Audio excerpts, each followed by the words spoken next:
Hello everyone, তো আমরা আজকে চলে যাচ্ছি প্রাণীদের স্যাঞ্চুরি দেখাতে। ভিডিওটা শেষ অবধি অবশ্যই দেখবে, দেখে তোমরা চমকে যাবে, এত সুন্দর। তো আমরা আছি ব্যাঙ্গালোরের প্রাণীদের স্যাঞ্চুরিতে। তো এই স্যাঞ্চুরিটা মেনলি এডুকেশনাল সেন্টার একটা। এটা কিন্তু তোমরা ভাববে যে মানে টাচের মাধ্যমে নেচারের কাছাকাছি বিভিন্ন পশু পাখির কাছে আসা। তো আমরা এখন প্রাণীতে চলে এসেছি, খুব সকাল সকাল বেরিয়ে পড়েছিলাম আমরা জেপিনগর থেকে প্রায় 32 কিলোমিটার দূরে।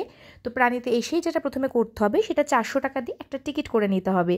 এবং টিকিট করে নেওয়ার পরে আমরা প্রথমেই যে রুমটায় গেলাম সেটা হচ্ছে রোডেন্টসদের রুম এবং রেপটাইলসদের রুম।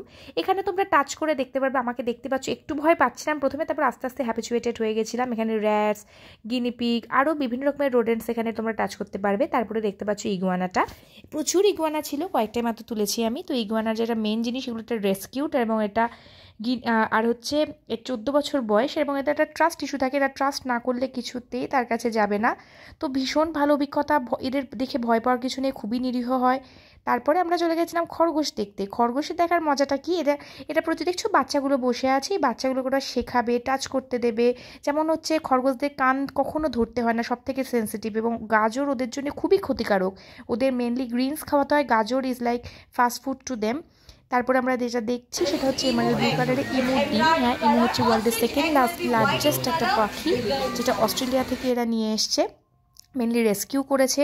হয়তো কোনো চোরাভাবে এদের পাচার করা হচ্ছিলো, সেখান থেকে ওরা নিয়ে এসে রাখে। এরা খুবই ফ্রেন্ডলি পাখি হয়, তো ভীষণ সুন্দর লাগবে। তারপর আমরা চলে গেছিলাম আফ্রিকান বল পাইথন। আর সাপটা আমি একটু স্কেপটিক্যাল ছিলাম যে টাচ করবো কি করবো না, বাট এরা এত পরিষ্কার করে রেখেছে এদেরকে। জাস্ট এই বাচ্চাগুলোকে সাপের টাচ বা সাপের হাত থেকে কী করে, যেমন প্রত্যেক বছর প্রায় 50,000 কৃষকদেরকে সাপে কামড়ায়, তো অ্যাডভাইস করা হয়েছে যে সাপে কামড়ালে কোনো রকমের টোটকা ফলো না করে মেনলি হসপিটালে নিয়ে যাওয়া, কেননা ভেনামাস সাপ হলে একমাত্র অ্যান্টিডোটের মাধ্যমেই বাঁচানো যায়।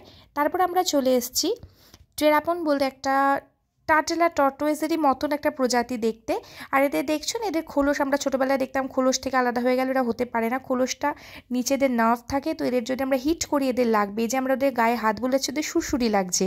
এরপর আমরা চলে গেছিলাম একটা মিক্সড কালচারাল পাখিদের রুমে, যেখানে ওরা দেখতেই পাচ্ছ পুরো গায়ে উঠে আসছে। সব থেকে সুন্দর অনুভূতি, তোমরা যদি এখানে থাকো ব্যাঙ্গালোরের কাছাকাছি কেউ, অবশ্যই প্রাণী থেকে এসো।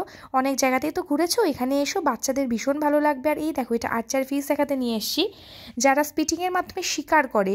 মানে এদের যদি কোনো খাবার, এদের কোনো মেনলি এরা ব্লাড ওয়ার্মস খায়, তো এরা হচ্ছে আর্চার ফিশ।